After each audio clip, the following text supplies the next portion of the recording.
How to Trap a Tiger by Tay Keller, chapters 11 through 14.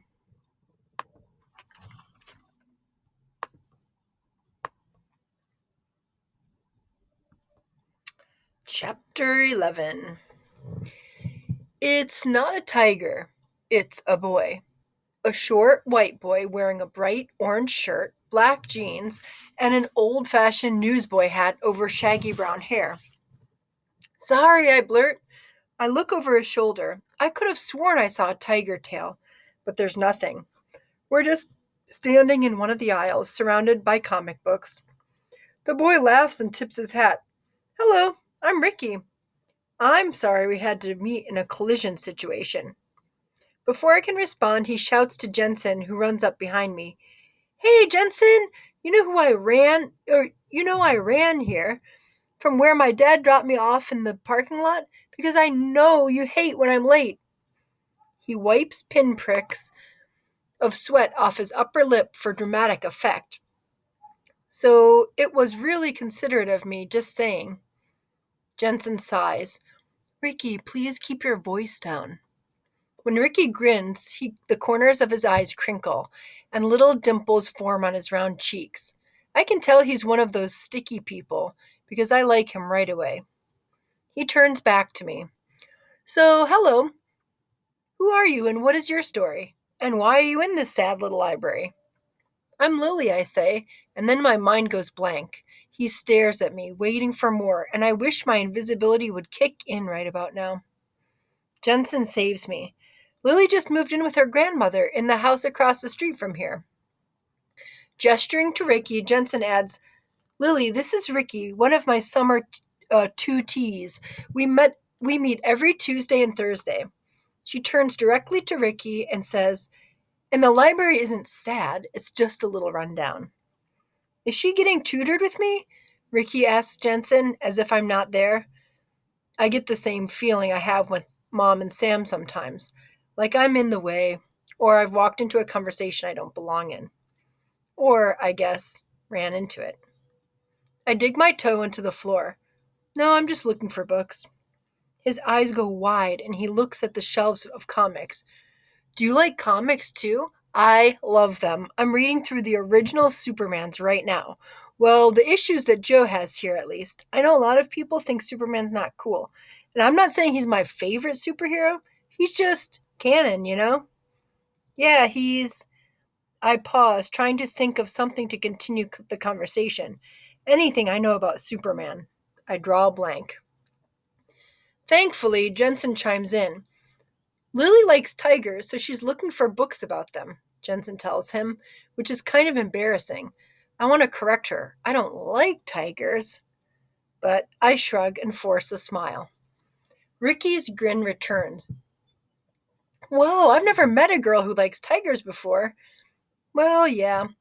If I were more like Sam, I would tell him that boys don't have dibs on liking tigers. But I don't say anything. I just wish we could go back to talking about comics. I mean, not that many girls talk to me, I guess, he continues, unaware of any awkwardness. But tigers are cool. They're like sleek and elegant, but in a ruthless way. I don't exactly want to think about how ruthless tigers are. You can't trust a tiger, I say. He nods slowly.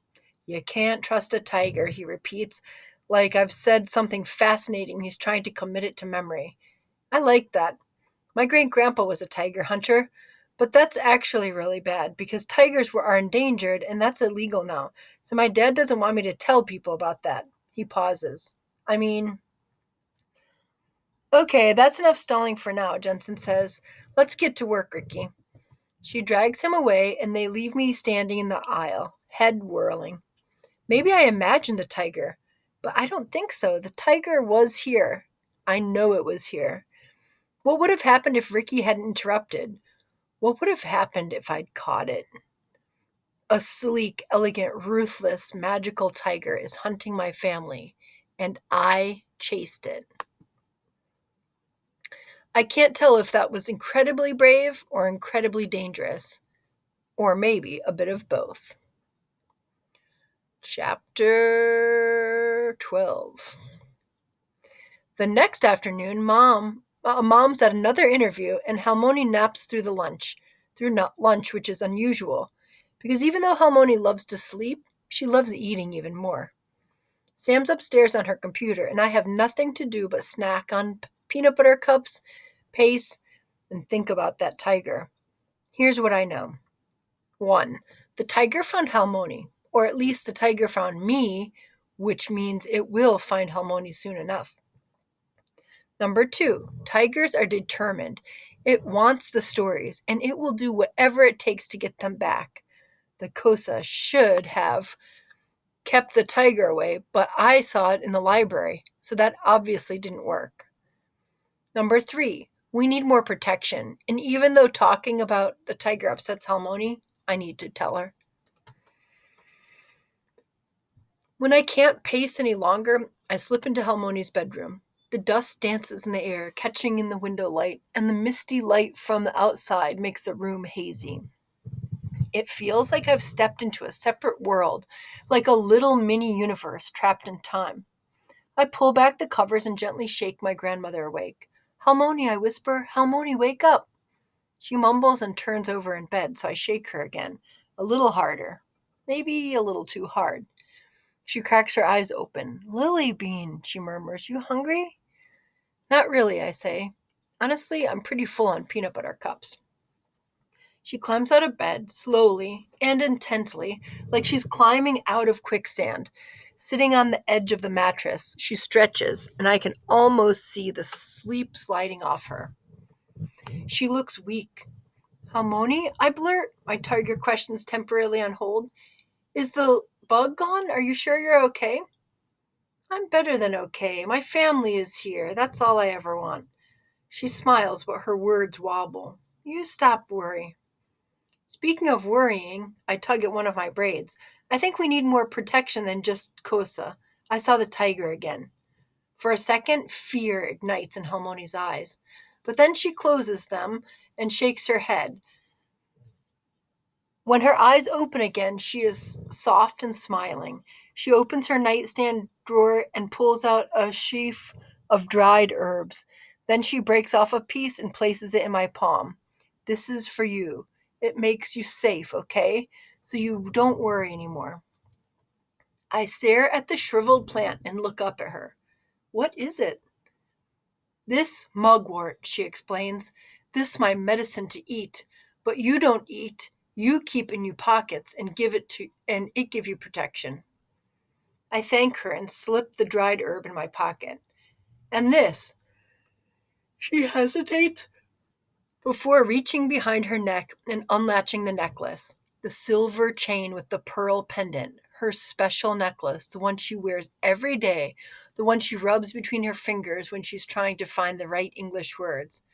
This help too. You wear for protection and it keep you safe.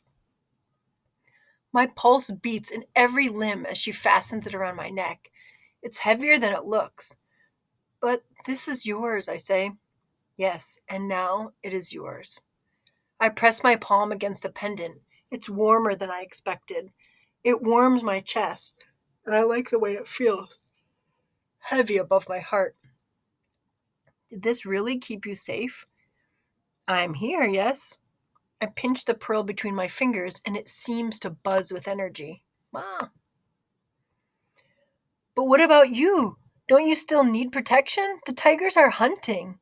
She smiles, but it's not a regular Halmoni smile. It doesn't match her eyes. I be safe, Lily. I'm not worrying. I'm not so sure. And when she sees that in my eyes, she says, okay, we go groceries now. We get even more protection, extra help against bad spirits. We buy pine nuts to burn and rice to scatter under full moon. Also, I need fresh ingredient for rice cake. I smile, feeling better. She leans closer, and I buy you favorite treats because I am best. She pauses. Well, your mother is best, but I am best. I laugh. You are. She raised as an eyebrow. Now go tell Sam. After I call Sam downstairs and tell her where we're going, she leans on the dining room table, crossing her arms. That's not a good idea. Didn't Mom say you're not supposed to drive? Halmoni's eyes dart away, and I get the urge to pinch my sister. Sam is a black hole for happiness. You can drive if you want, I tell Sam. She recoils. I don't know. She could drive. She has her permit, and Halmoni's a licensed driver. Mom keeps bugging Sam to practice. But of course, she won't. Sam tried 2 lessons with her driving instructor and refused to get behind the wheel after that. Nothing bad happened, but she won't do it again because of Dad's car accident. Halmoni presses her palm against Sam's cheek. Life is not for waiting. We go now. We be okay. Sam tugs at her white streak. But Mom said, Halmoni tisks. Your mother don't know what she says. I be fine. Sam looks unsure, which is ridiculous because Sam never cares what Mom says. You can stay here, I tell her. There's a flash of hurt in her eyes and then annoyance. No, I'll come, she says. Halmoni claps. Good girls, I go change into fancy clothes. Sam frowns. Why? Grocery, Halmoni answers before disappearing into her room. Sam shakes her head, but a tiny smile tugs at her lips. And I feel happy, too. Halmoni is Halmoni. Weird is her normal, and I don't have to worry. With one hand, I pat the mugwort in my pocket. With the other, I grasp my pendant. Everything will be okay. I just know it. We arrive at the grocery store with a short list. For eating, mochi flour for rice cakes, wasabi peas for Mom, happy nut crackers for Sam, peanut butter cups for Lily, for extra protection, 5-grain rice to scatter in the woods, pine nuts to burn under a full moon, for miscellaneous, laundry detergent. Sam raises an eyebrow when she sees the protection category, but she doesn't say anything. We have to leave here in half an hour because rain coming soon, Halmoni says. Sam frowns. It's not going to rain today. The weather app says there's a 0% chance. Halmoni just pats Sam's head. Half hour. That's fine, I say. We won't take that long. I'm about to head off to check the grains aisle when a woman with bright red curly hair runs up to us. You must be the granddaughter, she squeals. I'm a little worried she's about to pinch our cheeks, but she refrains. Halmoni beams. These my little ones. Your grandmother is the greatest, the woman gushes to Sam and me. She cured my asthma with her plants. Sam takes a very small step back. That's cool. The woman stays to chat with Halmoni for a while, and when she finally flips away, a bald man tells us that Halmoni made him laugh, even after his divorce. And then an older woman tells us she plays cards with Halmoni. It's a lot to take in, especially when I'm on a protection finding mission. Halmoni introduces Sam and me to everybody she sees, and they all tell us how pretty we are, how sweet. I try to keep track of everyone, but their names slip through my mind. Our faces blurred together.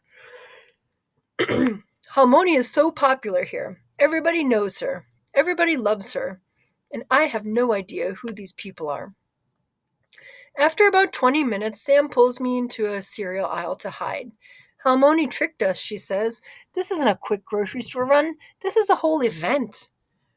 She knows everyone, I say. Yeah, which explains the nice clothes, I guess, Sam grins.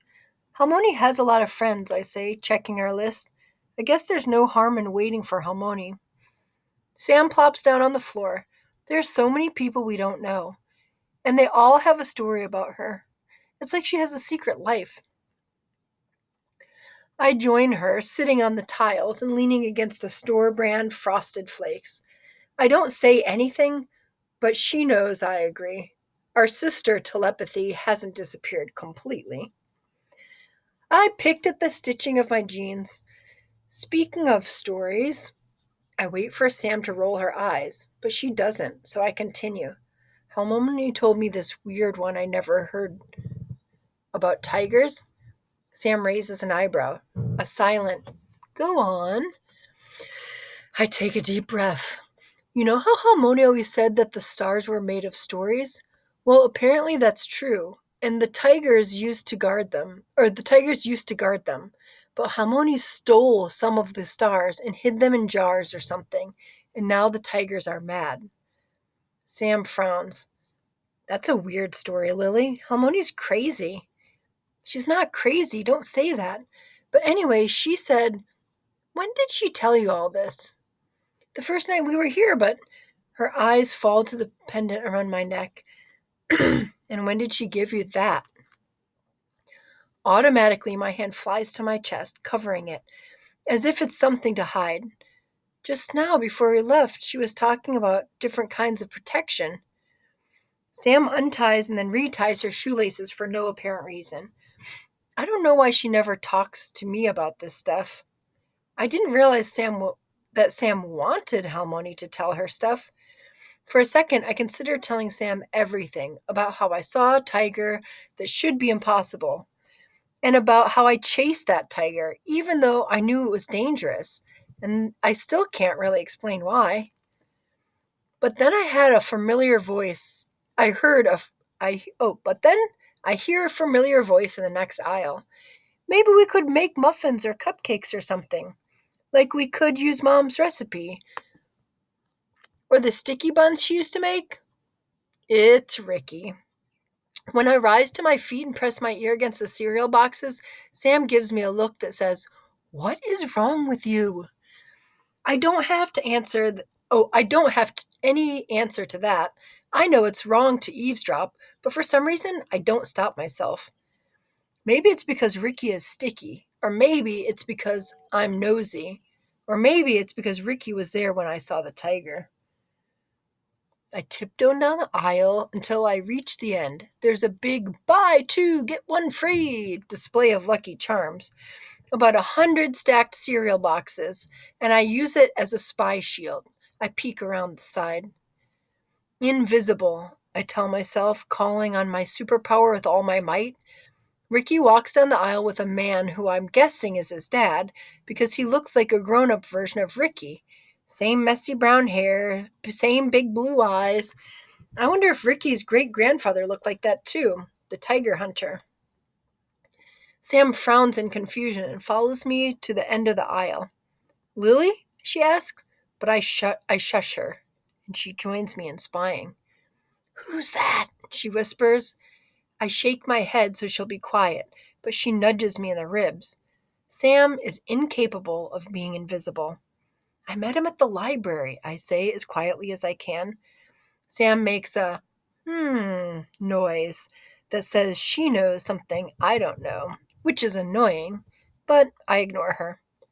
I'm busy eavesdropping. Connor loves that recipe, Ricky's saying. He's looking up at his dad with a kind of desperation, but his dad's not paying attention. Did I tell you about that one time when I made it? He ate like 4 whole servings? No, not like 4, like 6 actually. Then he got really sick and he threw up everywhere. And Ricky, quiet. Ricky's dad massages his temples. I get this sinking, glued to the ground feeling. This is an awkward family moment. I should mind my own business. We probably shouldn't, Sam murmurs, but I keep watching. Ricky's dad pushes a cart, scanning the canned goods, and Ricky jogs along after him. But Dad, I'm pretty sure I told you this story. Do you remember? It was when we were in the laser tag place and Ricky, his dad snaps so loudly that Sam and I both step back from the cereal. Ricky looks up at him, face open and hopeful, like he can't tell his dad is upset with him. And I shot him right in the chest with the laser only, so it's not like he could actually feel it. And then, will you just shut up? The words echo through me.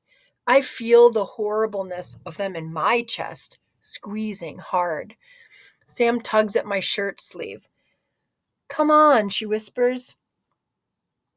I look over her shoulder and see Halmoni standing at the end of the aisle, basket full, waving us over. She points to her watch and mimes marching and then rain. The grocery store has mostly cleared out by now, and she's worried about the weather. Gaja, Halmoni mouths, let's go. But I can't leave now. Staying feels wrong, but leaving feels even worse. I inch closer, pressing myself against the Lucky Charms. I watch Ricky stop walking, lips frozen mid-smile, but eyes wide with hurt. Slowly his smile fades, and he stares down at his shoes. I lean forward. I don't know this kid, but I know that feeling. I want to reach out and say, I see you. I want to, only there's no more time for wanting because suddenly I'm falling forward. The cardboard display falls over, and then I'm on top of it, sprawled out on the floor in front of Ricky and his dad and the rest of the grocery store surrounded by cereal boxes. Oh man, Sam says, backing away from me as if embarrassment is contagious. Down the aisle, Halmoni hurries towards me, but her hurrying isn't very fast, and I'm just lying here on the floor. I look up at Ricky and his dad, who look down at me, staring in surprise. Ricky blinks. I know you. I say, trying to manage a shrug that says something like, oh, hi, what a coincidence running into you here. But is probably more like, I was spying and heard your dad say shut up, and now I'm lying on a mountain of cereal. Are you okay? Ricky's dad asks, looking both startled and concerned. I nod. Yeah, totally fine. I was just trying to decide if I wanted cereal, but I don't think I'm going to get it. Ricky's smile comes back, spreading slowly across his face, and it's just a what is she even doing smile.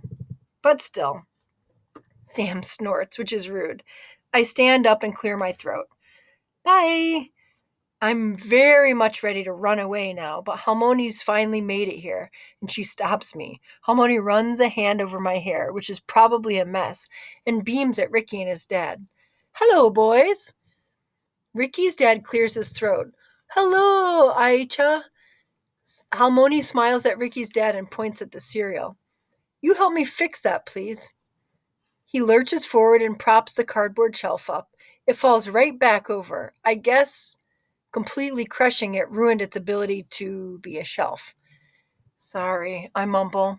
All okay, Halmoni says. We stack. So Halmoni, Sam, Ricky, his dad, and I work together stacking the boxes. It's incredibly uncomfortable. I want to disappear because they know that I was eavesdropping. But it's obvious, right? When we're done, Halmoni puts her hand on the dad's shoulder.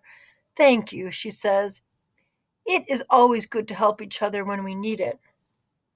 She turns to Ricky. See, I have struggle here, and you, Dad, help me. Sometimes parents and grandparents need help too. Sam and I exchange Sam and I exchange a glance. Now is not the time for one of Halmoni's life lessons. Turning back to his dad, Halmoni says, and when Ricky have struggle, you help him. We always remember to help each other. You both good boys. And you have hard times. I know that. But when you have hard times, you come together, not apart, okay? Halmoni glows with both fierceness and kindness. It's like she's lit up from the inside and she has stars burning inside her. And I realize she knows. She must. I'm not sure how she managed to overhear their conversation, but somehow she did. Ricky and his dad both nod, and the dad looks a little embarrassed. I think he knows he was wrong. Ricky looks over at me, and I shrug as if I have no idea what Halmoni's doing. But really, I get it. I wanted to tell Ricky, I see you. But Halmoni's talking to Ricky's dad. She's telling him, I see you, and I see the way you could be. Even though Halmoni's fierceness has nothing to do with our tiger protection plan, I can't help thinking I was supposed to see this. This is part of her story. Chapter 13. Sam waits until we're in the car driving back home, and then she bursts out laughing. I can't believe you fell over like that. That was awesome. Thanks, I say with sarcasm I learned from her. She laughs some more, and I shake my head, but now that it's over, it doesn't seem quite so bad. And then Halmoni, Sam continues, turning to Halmoni, who's hunched over and squinting at the road ahead. She was right. It did start raining, and because of my cereal disaster, we're caught in it. I feel a little bad, because I know Halmoni didn't want to drive in the rain. But it's okay, we're not too far from home. I can't believe you made those guys help, and then you lectured them like that, Sam says. Halmoni nods. When something wrong happened, you fix it. I can't tell if the wrong thing was me knocking over the cereal or what Ricky's dad said. Or maybe both. Sam shrugs. Okay, but honestly, that man was a jerk. You were way nicer than he deserved.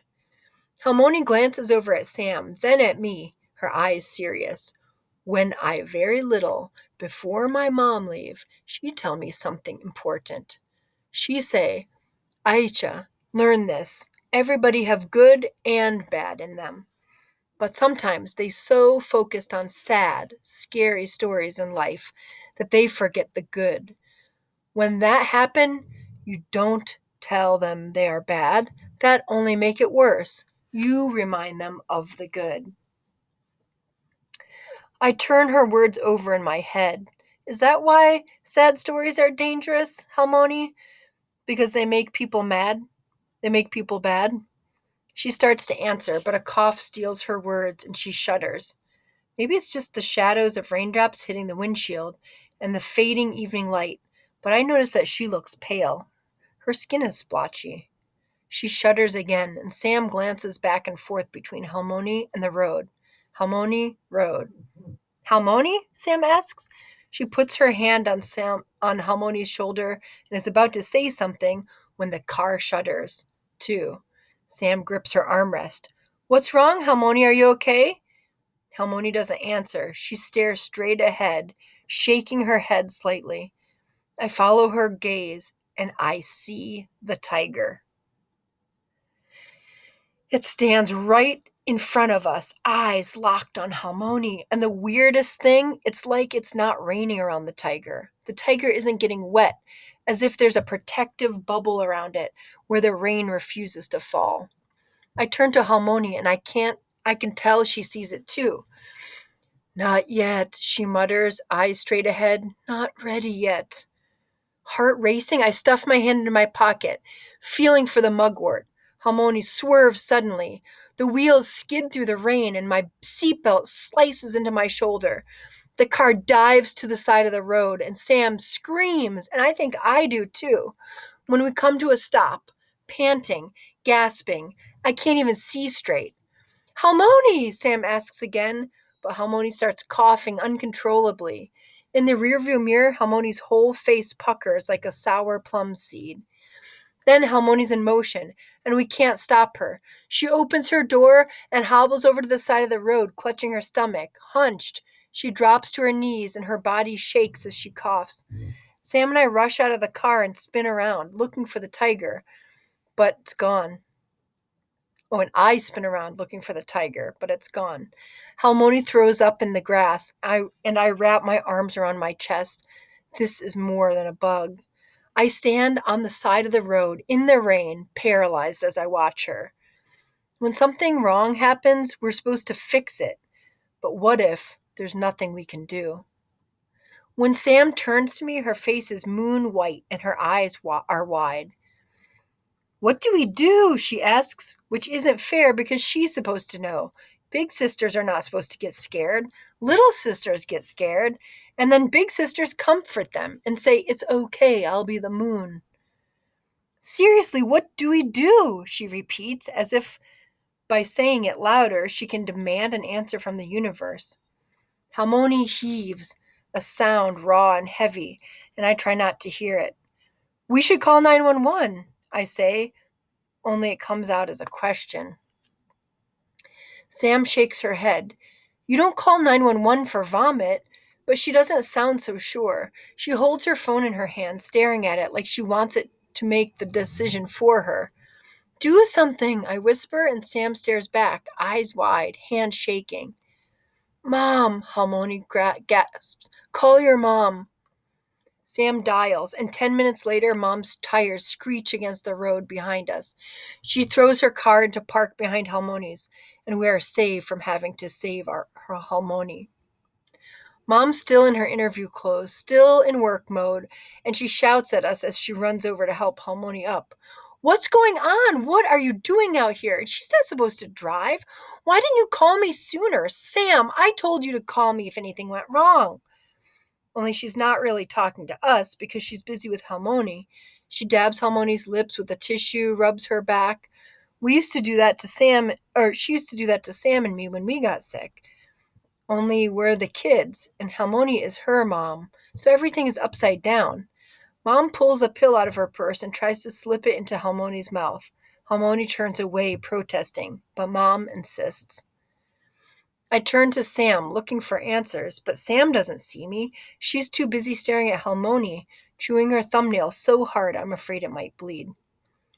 I need to take Halmoni to the hospital, Mom says. Sam, can you drive Lily back? Sam's frozen. She can't even answer. Mom swears. Fine, fine. I'll drop you at home first. We're close enough. All of you, get into the car. We're going now. Sam and I get into the back seat of Mom's car without question, and Mom lifts Halmoni into the passenger side. Is Halmoni okay? I ask. Mom doesn't answer, so I stare out the window. Above us, the first few stars peek out of the evening sky, and I ask them a silent question. What do I do? The stars seem to dance as we drive past, and even though they are light lifetimes away, I can almost hear them singing their stories. What do? I ask again. They wink at me. Fix it. Chapter 14. I wake up in the middle of the night.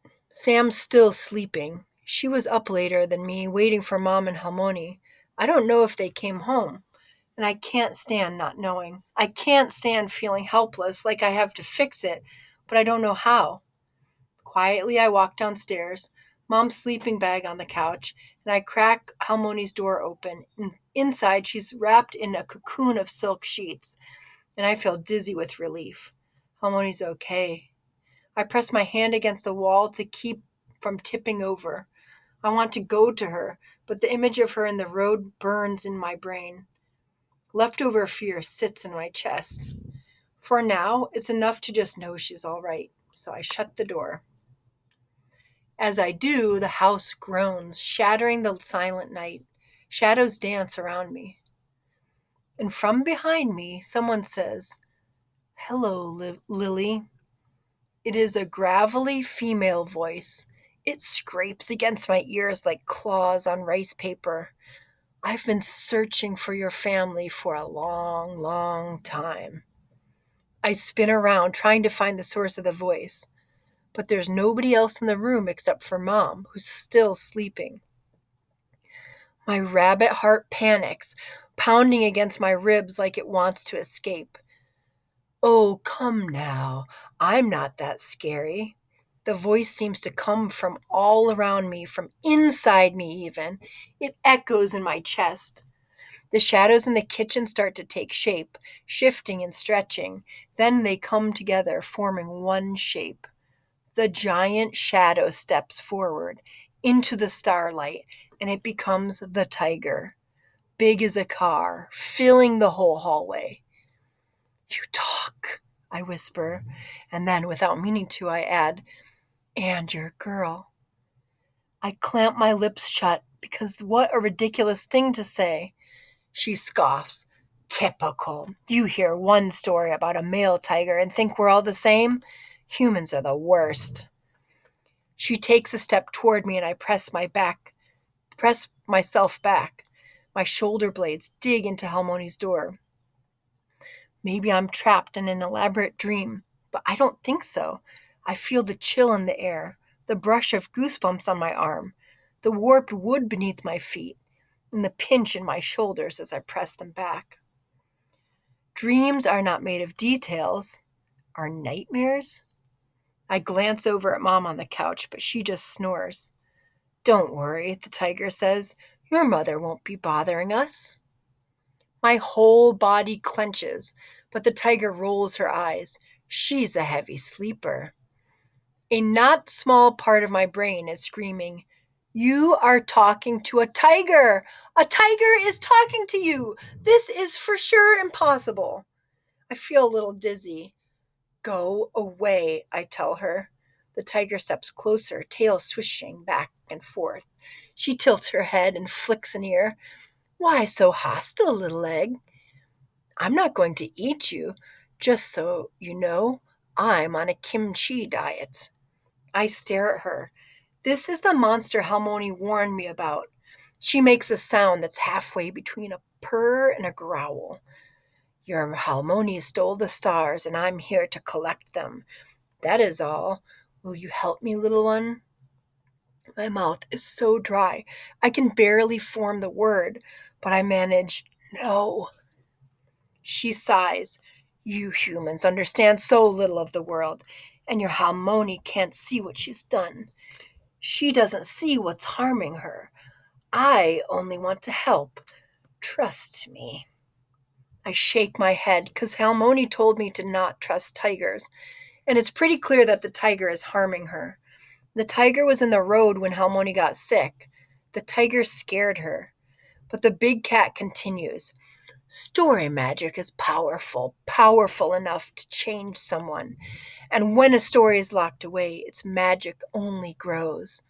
Sometimes it grows sour. The magic becomes a kind of poison. Do you understand? I refuse to respond. I won't let her twist lies around my heart. Lily Bean, if you return those stories to me, your Halmoni will feel better. If they stay locked away, they will make her sick. They will, her teeth flashed, eat her up. You're lying, I say, but my voice cracks. I'm offering a deal.